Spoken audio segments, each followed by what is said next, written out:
भारत बांग्लादेश ऐसे देश हैं जो एक दूसरे के साथ लंबी सीमा साझा करते हैं। करीब 4097 किलोमीटर की ये दोनों देश आपस में सीमा साझा करते हैं। भारत ही वो देश है जिसने बांग्लादेश को एक अलग देश के रूप में स्थापित किया था। भारत और बांग्लादेश के रिश्ते अक्सर अच्छे रहे हैं,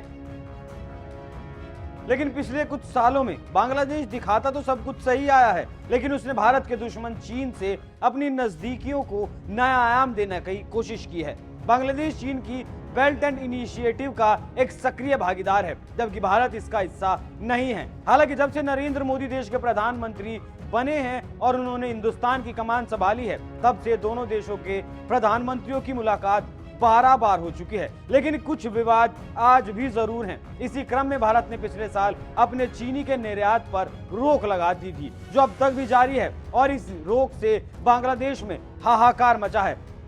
कैसे चीनी ने बांग्लादेश की हालत को कड़वा कर दिया है, इस रिपोर्ट में उसी पर बात करेंगे।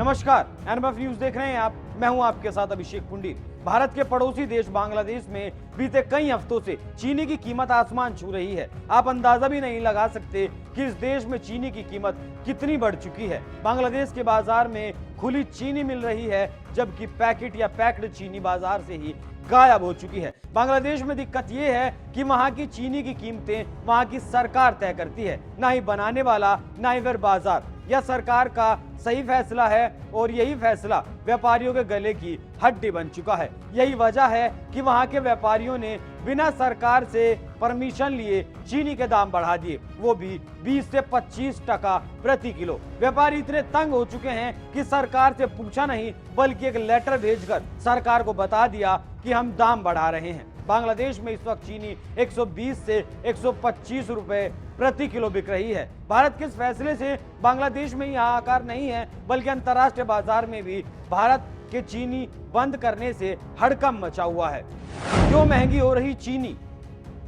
अब आप सुनिए, बांग्लादेश में चीनी को लेकर इतना बुरा हाल क्यों है। दरअसल बांग्लादेश में सालाना चीनी की खपत 1.8 से 2.0 करोड़ मीट्रिक टन है, लेकिन उसके यहाँ उत्पादन 1 लाख करोड़ मीट्रिक टन का ही होता है, और बाकी की चीनी वो दूसरे देशों से आयात करता है। भारत, ब्राजील, अर्जेंटीना से वो बाकी चीनी खरीदता है। भारत से उसकी सीमा सटी हुई है, तो उसे भारत से चीनी खरीदने में ज्यादा खर्च नहीं करना पड़ता और उसे भारत की चीनी सस्ते दामों पर मिल जाती है। लेकिन भारत ने अपना आयात बंद किया हुआ है, जिस वजह से बांग्लादेश में चीनी की कीमतों में लगभग दोगुनी वृद्धि हुई है। वहां के व्यापारियों का कहना है कि भारत ने चीनी का आयात बंद किया है, इसलिए दुनिया में चीनी बाजार गरमाया हुआ है, और चीनी की मिठास बांग्लादेश के लिए इस वक्त किसी कड़वे जहर से कम नहीं है। भारत के निर्यात बंद करने से दुनिया में हाहाकार क्यों मचा है? उसका सबसे बड़ा कारण है भारत दुनिया का सबसे बड़ा चीनी उत्पादक है, और निर्यात के मामले में भारत दूसरे नंबर पर आता है, जबकि पहले नंबर पर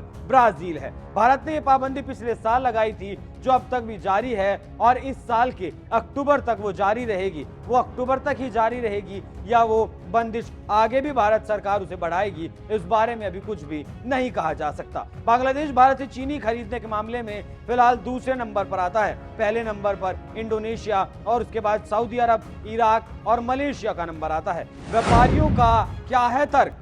बांग्लादेश के व्यापारियों का दावा है कि चीनी का आयात करने के लिए उन्हें 42% प्रति किलो के हिसाब से ज्यादा चुकाना पड़ रहा है, लेकिन भारत से चीनी आयात करने पर उन्हें इतना शुल्क नहीं चुकाना पड़ता था। बांग्लादेश शुगर रिफाइनरी एसोसिएशन के महासचिव गुलाम रहमान का कहना है, अंतर्राष्ट्रीय बाजार में चीनी के दाम बहुत अधिक हैं। जैसे जैसे डॉलर का मूल्य बढ़ता है, वैसे वैसे आयात की लागत भी बढ़ती जाती है। डॉलर संकट के कारण बैंक भी लाइन ऑफ क्रेडिट नहीं खोल रहे हैं, इससे देश के भीतर चीनी की आपूर्ति घट गई है। इन्हीं वजहों से चीनी के दाम बढ़ रहे हैं।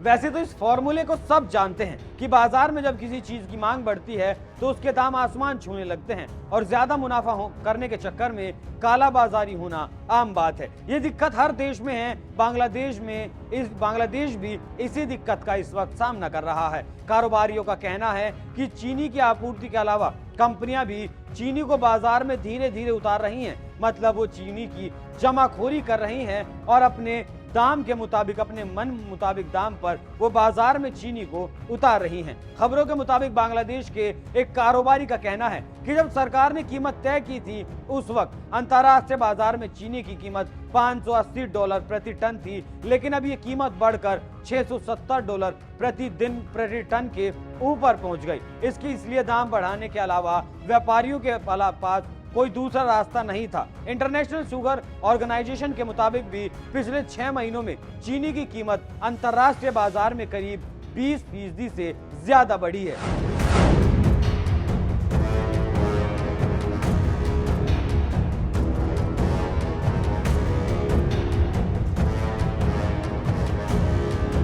हालांकि ऐसा नहीं है कि भारत के पास बहुत ज्यादा चीनी की किल्लत है। भारत के पास चीनी की किल्लत बिल्कुल नहीं है, लेकिन वो आने वाले वक्त को देखकर अपने हिसाब से चल रहा है। भारत के इस कदम से पड़ोसी देश को भारत की अहमियत का एहसास तो जरूर हो रहा होगा। अब बांग्लादेश को समझना होगा कि उसके लिए चीन ज्यादा जरूरी है या भारत जरूरी है, जो उसकी ज्यादातर जरूरतों को पूरा करता है। और उसे समझना होगा कि चीन का साथ देकर बर्बाद होना है या फिर भारत का साथ देकर आबाद होना है। आप इस खबर पर क्या राय रखते हैं, हमें कमेंट कर जरूर बताएं। नमस्कार।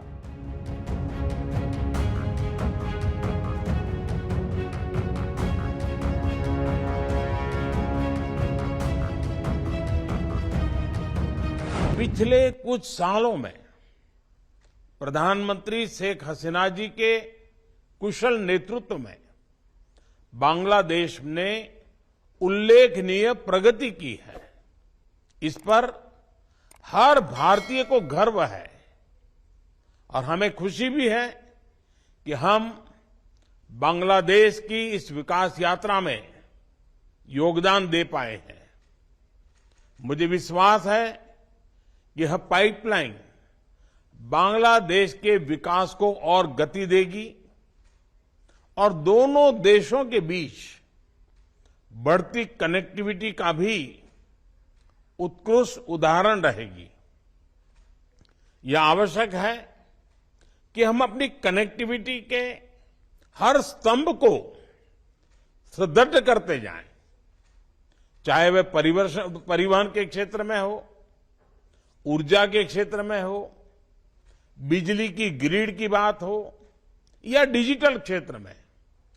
जितनी हमारी कनेक्टिविटी बढ़ेगी उतना ही हमारे पीपल टू पीपल संबंधों को बल मिलेगा।